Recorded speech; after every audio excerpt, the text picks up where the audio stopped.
उपमुख्यमंत्री अजित पवार विशाळगडावर आज दाखल झालेले होते। गजापूर गावाची त्यांनी पाहणी केलेली आहे। तसंच गावकऱ्यांच्या समस्या देखील त्यांनी जाणून घेतलेल्या आहेत। गजापूर गावातील गावकऱ्यांचं 2 कोटीहून अधिकचं नुकसान झालं असल्याचं अजित पवार म्हणतात। शासनाने त्यांना 25-25 हजार रुपये असे 50 हजार रुपये प्रत्येकी मदत केलेली आहे। पंचनामे केलेले आहेत। पंचनामे करत असताना मला जिल्हाधिकाऱ्यांनी जी लिस्ट दाखवली त्याच्यामध्ये जिल्हाधिकाऱ्यांच्या हाताखालच्या सगळ्या अधिकाऱ्यांनी सगळ्या गोष्टी जवळनं पाहिलेल्या आहेत। त्या पाहून 2,85,00,000 रुपयाचं नुकसान झालेलं आहे। घराचं, गाड्यांचं, स्कूटरचं, टू व्हीलरचं वगैरे वगैरे अशा पद्धतीनं त्यांनी काढलेला आहे। तो प्रस्ताव जिल्हाधिकाऱ्यांच्या मार्फत विभागीय आयुक्तालयामध्ये पुण्याला गेलेला आहे। या सगळ्याचा आढावा घेतलाय आमचे प्रतिनिधी सतेज औंधकर यांनी।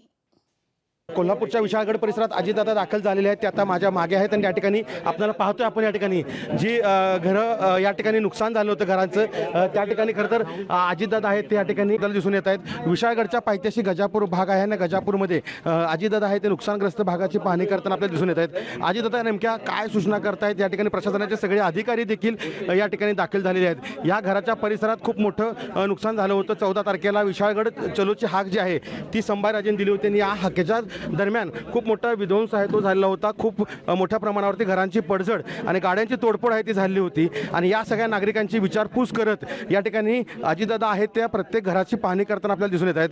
अजितदादा एका घरात निघालेले आहेत आणि या घराचं खूप मोठं आहे ते नुकसान झालेलं होतं आणि या ठिकाणी पोलीस अधीक्षक असतील, कलेक्टर असतील हे या ठिकाणी दाखल झालेले आहेत आणि अजितदादांना संपूर्ण परिस्थितीची जी माहिती आहे ती या ठिकाणी देताना आपल्याला दिसून येत आहेत। हा एकूणच जर परिसर बघितला तर हा विशाळगडाच्या पायथ्याशी गजापूर नावाचा भाग आहे आणि या भागामध्ये आता अजितदादा दाखल झालेले आहेत आणि त्या ठिकाणी संपूर्ण परिसराची पाहणी करताना आपल्याला दिसून येत आहेत। यासोबतच जे नुकसानग्रस्त भाग आहेत त्यांचे पंचनामे करून शासनामार्फत कशा पद्धतीनं या ठिकाणी मदत मिळून दिली जाईल असं देखील या ठिकाणी प्रयत्न आहे तो सुरू आहे। सध्या माहिती घेण्याचं काम आहे ते सुरू आहे आणि सध्या या भागामध्ये गेल्या 3 ते 4 दिवसापासून तणावपूर्ण शांतता आपल्याला पाहायला मिळते।